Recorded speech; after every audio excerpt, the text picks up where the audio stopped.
Hola, mi nombre es Natalia Inardi, soy maestra de flores y trabajo hace mucho tiempo con niñas y niños acá en Trinidad.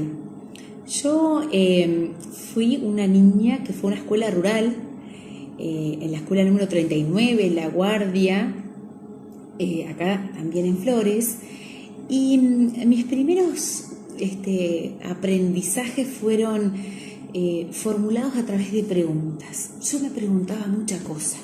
Me preguntaba, por ejemplo, cómo era que en invierno pasaba por la cañada para ir a la escuela y el agua estaba congelada. Me preguntaba por qué los huevos de tero eran de un color y los de perdiz de otro. Me preguntaba qué había adentro de la tangerina que era mucho más rica que la naranja, cuando me parecían que eran bastante parecidas. Me preguntaba mucho. Pasó mi vida, decidí ser maestra y recién cuando llegué a magisterio me di cuenta que la pregunta era una fabulosa estrategia de enseñanza. ¿Y saben qué? Tuve mucha suerte, porque cuando comencé a trabajar como maestra me encontré frente a un grupo de niñas y de niños de 5 años que casi lo único que hacían era preguntarme. Se preguntaban y me preguntaban. Y yo durante un tiempo había pensado que, bueno, para ser maestra tenía que dar muchas respuestas, ser capaz de dar respuestas.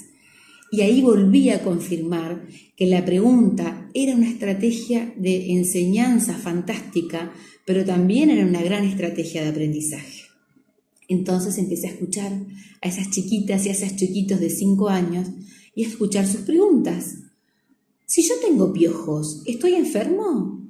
¿Cuál es el árbol más antiguo de la escuela? ¿El más alto o el más gordo? ¿O el más ancho? ¿Por qué se caen las hojas en invierno? ¿Por qué en otoño empiezan a caerse? ¿Por qué quedan pelados los árboles en invierno? ¿Cómo es que crecen después?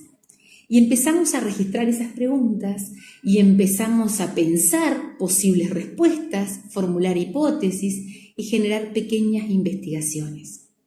Hoy nada me hace más feliz que encontrarme con esas niñas y niños ya grandes y descubrir que han hecho de la pregunta una forma de ser y de estar en sus vidas. ¿Como quién? Como Caro. Yo soy Caro, hoy tengo 23 años y fui parte de esa salita de 5 con Nati, como van a ver ahora en la foto. Algo que siempre me caracterizó fue hacer muchas preguntas. En ese momento las preguntas eran más parecidas a por qué el cielo en Flores es diferente al cielo en Montevideo y bueno, a medida fueron transcurriendo los años las preguntas fueron otras. Cuando tenía 8 participé en mi primer club de ciencias y hay una pregunta que no me voy a olvidar jamás, que es ¿por qué las hormigas son importantes para nuestro ecosistema? Y así fue como aprendí esta metodología basada en proyectos que me acompaña hasta hoy. Ya un poquito más de grande, con 14, tuve la posibilidad de participar en un campamento científico en Estados Unidos y ahí las preguntas tenían otro nivel, como por ejemplo, ¿qué diferencia tiene el agua que sale de la canilla acá en Uruguay y el agua que sale de la canilla en otros países de Latinoamérica? Hasta que llegué a la universidad, a la Facultad de Comunicación, y ahí la pregunta abrió un montón de otras posibilidades y saber hacer la pregunta correcta me permitía vincularme y saber más de las personas con las que interactuaba.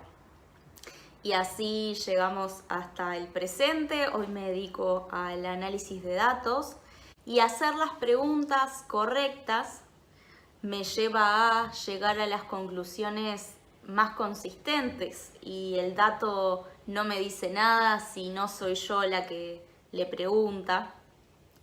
Entonces, haciendo una retrospectiva, puedo entender cómo esa semilla y ese espacio para preguntar, siendo tan chiquita, hace parte de lo que soy hoy, muchos años después.